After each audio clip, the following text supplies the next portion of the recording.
కొన్ని సందర్భాల్లో మన బ్రతుకులో మన చుట్టూతో ఉన్న పరిస్థితులు మనల్ని ఎట్లా రేపుతాయో తెలుసా? ఎంతకాలం నువ్వు కష్టపడ్డా నీ అప్పుల బాధ తీరదు, నీ డబ్బంతా వడ్డీకే కట్టాలి. ఈ బ్రతుకు నువ్వు బ్రతికే కంటే ఊరేసుకొని చచ్చిపోతే పోయిద్దిగా. ఎందుకు ఈ బ్రతుకు బ్రతకాలి? నువ్వు ఎంత చేసినా ఈ భర్త మారడు.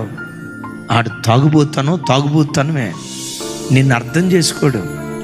ఈ సూటిపోటి మాటలతో మానసికంగా నువ్వు బాధ అనుభవించే కంటే ఎందుకు ఈ బాధ? చచ్చిపోతే పోయిద్దిగా. కొన్నిసార్లు శరీరంలో కుదర్చజాలని రోగం, ఎందుకు ఈ బ్రతుకుతో చచ్చిపోతే పోయిద్ది కదా. సైతానుగాడు పదే నీ చెవి దగ్గరకు వచ్చి ఏమంటాడు తెలుసా?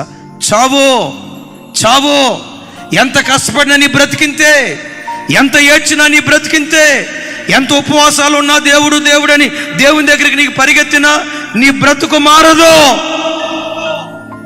జీవితం అంతా ఇలా కన్నీళ్లు విడుస్తూనే బ్రతుకుతావు. జీవితం అంతా చాచే బ్రతుకే, సమాధానం ఉండదు. మీ మధ్యలో ఎప్పుడు అనైక్యత ఉంటుంది. ఈ కన్నీళ్ళు అనుభవించే కంటే నువ్వు చస్తే పోయింది కదా అని సాతాను నీ చెవుల దగ్గరకు వచ్చి చావు అంటాడు. మీలో ఎవరి జీవితంలోనైనా కలిగిన సమస్యలను బట్టి చస్తే బాగుండో ఆలోచన నీకు వచ్చిందా?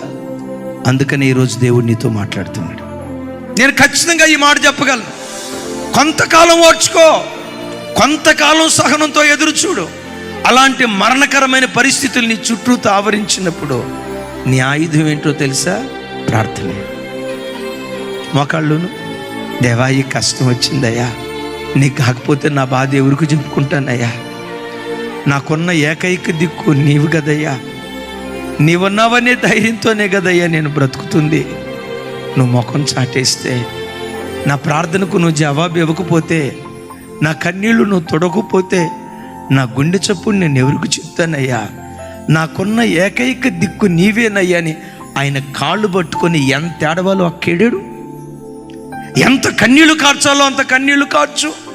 యేసయ్య పాదాలు నీ కన్నీళ్లతో తడపగలిగితే, యేసయ్య పాదాలు ఉపవాస ప్రార్థనతో ఆయన పాదాలు నీ కన్నీళ్లతో తడపగలిగితే, ప్రార్థన మరణాన్ని జీవంగా మారుస్తుంది.